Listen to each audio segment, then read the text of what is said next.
संस्कृत व्याकरण के रचयिता थे। उन्होंने टोटल 14 महेश्वर सूत्र दिए। कितने दिए? 14 महेश्वर सूत्र दिए। उसमें पहला है आई उण और दूसरा है, यहाँ लिख देते हैं, दूसरा री लृक। देखिए ये जो वर्ण है ना, ये इसका मतलब हो गया ये हलंत है, इसके अंदर स्वर नहीं है, इसके ये भी हलंत है, ठीक है, री लृक। तीसरा होता है ए ओंग। ओंग मतलब न खाली वाला है ना, इसकी भी टांग टूटी हुई है। टांग टूटी मतलब आधा है ये। ए ओंग। चौथा है आई आउच।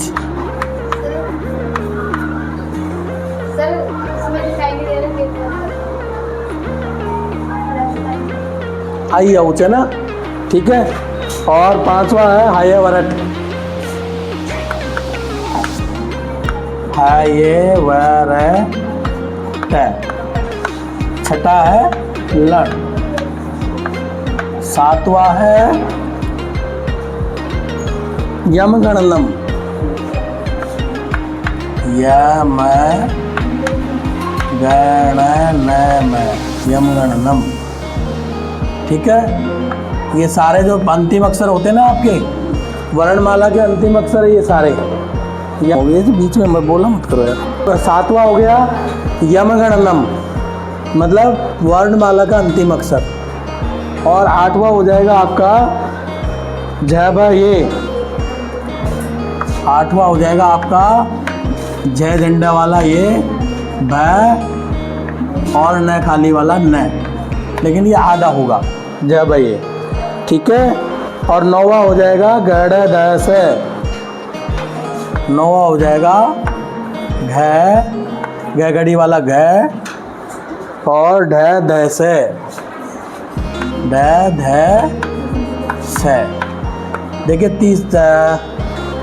तीसरा अक्षर है ये वर्णमाला का, संधि में काम देगा ये, ठीक है। 10वां हो गया ज ब ग ड द से, जब गढ़ 10, ठीक है। 11वां हो गया 10वां हो गया जब गढ़ 10। और 11वां हो गया ख फ छ ठ थ। ख फ छ ट थ।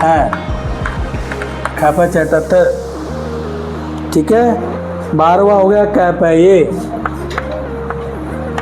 क प ये। और 13वां हो गया स र। स र। एक से और आएगा इसमें ना, स र। और 14वां हो गया हल, ठीक है। देखिए ऐसे याद करना। आई उन रील के होंगे वो चाहे वरट लांग हम गणनम जब गढ़ 10 जब गढ़ 10 ख पे ये गढ़ 10 जब गढ़ 10 ख पे ये ख पे चटता है ख पे ये ससरे हल, ऐसे याद होता है पूरा, है ना। आई उन रील के होंगे वो चाहे वरट लांग यम गणनम जब ये गढ़ 10 जब गढ़ 10 ख पे ये कप चटता हुआ ख पे ये ससरे हल, हो गया पूरा 14 के 14 याद, ठीक है। अब देखिए काम क्या आता है। मान लो हम यण संधि पढ़ेंगे तो आपको यण में क्या होता है, इक का यण हो जाता है।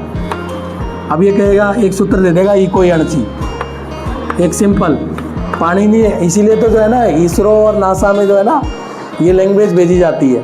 क्यों भेजी जाती है? क्योंकि एक छोटे से शब्द में ना बहुत बड़ा मैसेज भेज दिया जाता है। कोड वर्ड, जो बहुत सारे जासूस है ना वो भी संस्कृत के कोड वर्ड यूज में रहते हैं। तो देखिए इक का मतलब क्या हो गया, जैसे एक सूत्र पढ़ेंगे हम यण संधि में इको यणची, बस यण संधि का मतलब हो गया उसमें, अर्थात इको को क्या हो जाता है, यण हो जाता है। तो इक मतलब ई देखो कहाँ पे है, ये रहा। ई के बाद कौन कौन से वर्ण है, ई ऊ, ये आधा है तो इसको नहीं लिखा जाएगा, ठीक है। फिर इसके बाद में कै तक देखो री, और कौन सा आ गया लरी। अब ये आधा है, आधा लिखा नहीं जाता। तो इक में कौन कौन से वर्ण हो गए, ई हु री लरी, मतलब उनके बीच के वर्ण सारे आ जाएंगे।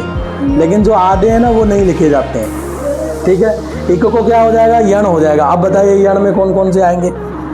ये कहाँ पे है, देखो ये कहाँ पे है, 6 में ये है ना, तो ये क्या हो जाएगा, ये है। ठीक है, लेकिन इसको हलंत करना पड़ेगा।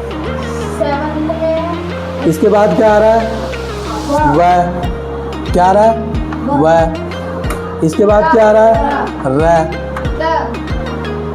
त लिखा नहीं जाएगा, आधा है। इसके बाद क्या आ रहा है, ल। है आधा है, नहीं लिखा जाएगा। तो इको को क्या हो जाता है, यण हो जाता है। अभी देखिए कैसे होता है।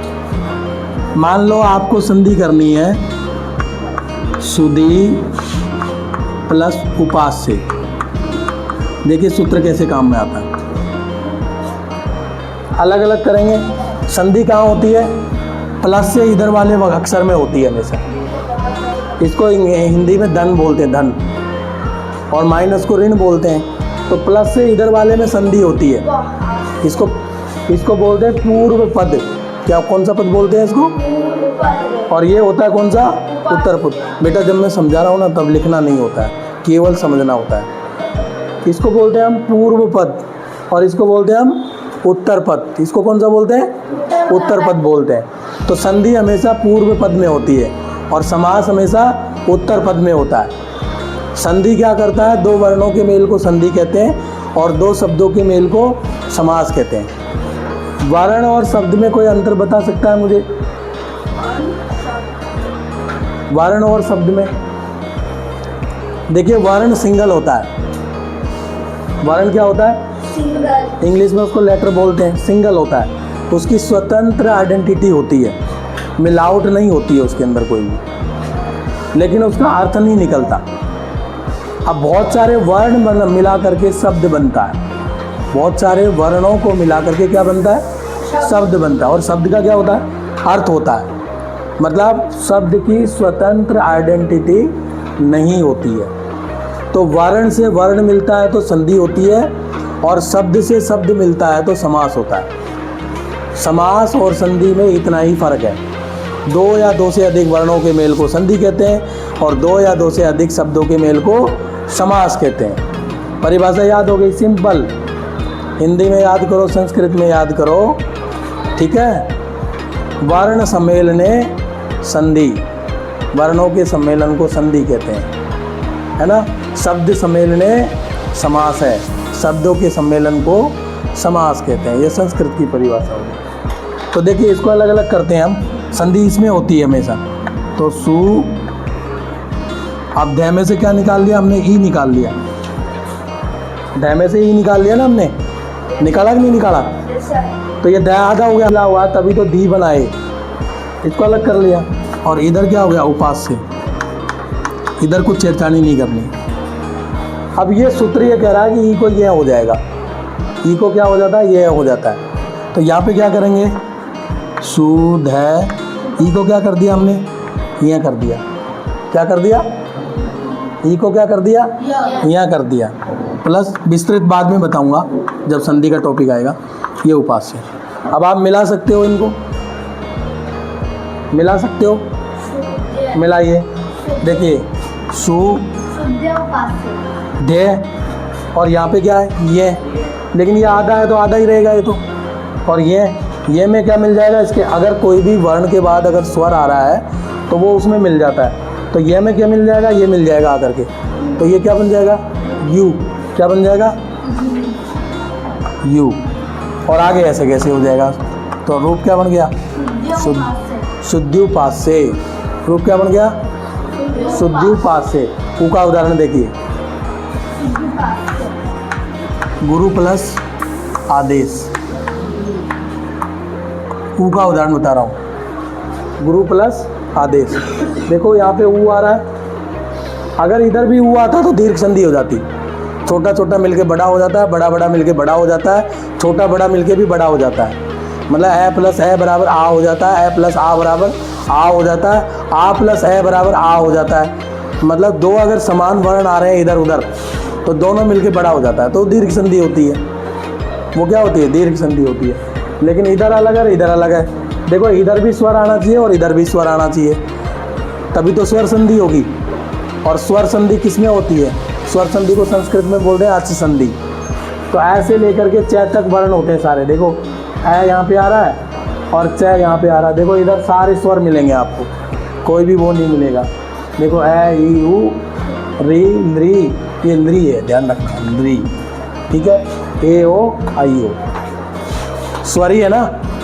तो ऐसे लेकर के च तक क्या हो गया? अच संधि हो जाती है। क्या हो जाती है? अच संधि। और है से लेकर के ल तक, है से लेकर के ल तक हल संधि हो जाती है, क्योंकि उसमें सारे क्या आते हैं? व्यंजन आते हैं। तो उसको दूसरे शब्दों में हम व्यंजन संधि भी बोलते हैं और संस्कृत में हल संधि भी बोलते हैं। तो हल का मतलब क्या हो गया? है से लेकर के ल तक के सारे शब्द, सारे आ गए इसके अंदर। अब आप कहेंगे सर एक से त्रैज्ञ तो आया ही नहीं, तो क और स मिला के एक से बन जाता है, त और र मिला करके त्रय बन जाता है, ज और य मिला करके ज्ञ बन जाता है। ऐसे ही ऐ और ई मिला करके ए बन जाता है, ऐ और ऊ मिला के ओ बन जाता है, ऐ और ऐ और ए मिला के ए, ठीक है। ऐसे कुछ भी बना लो, संधि का मतलब ही यही होता है। तो इसमें क्या हो जाएगा? गु र ऊ प्लस आदेश। अब बताए ऊ को क्या होगा? ऊ को क्या होगा? देखो ऊ को वह कर रखा है ना यहाँ पे, तो यहाँ पे हो जाएगा गु र, इसको वह हो जाएगा प्लस आदेश, ठीक है। तो ये इसमें आके मिल जाएगा तो वाह हो जाएगा, और ये र ऊपर चल जाएगा तो ये हो जाएगा गुरुआदेश। क्या हो जाएगा? गुरुआदेश, गुरु का आदेश। इसीलिए कहता हूँ संस्कृत जो है ना बड़ी शॉर्ट भाषा है, ठीक है। तो अभी आप चाहो तो इनको उतार लो, और ये उदाहरण है इसके, ये अभी मत लिखना,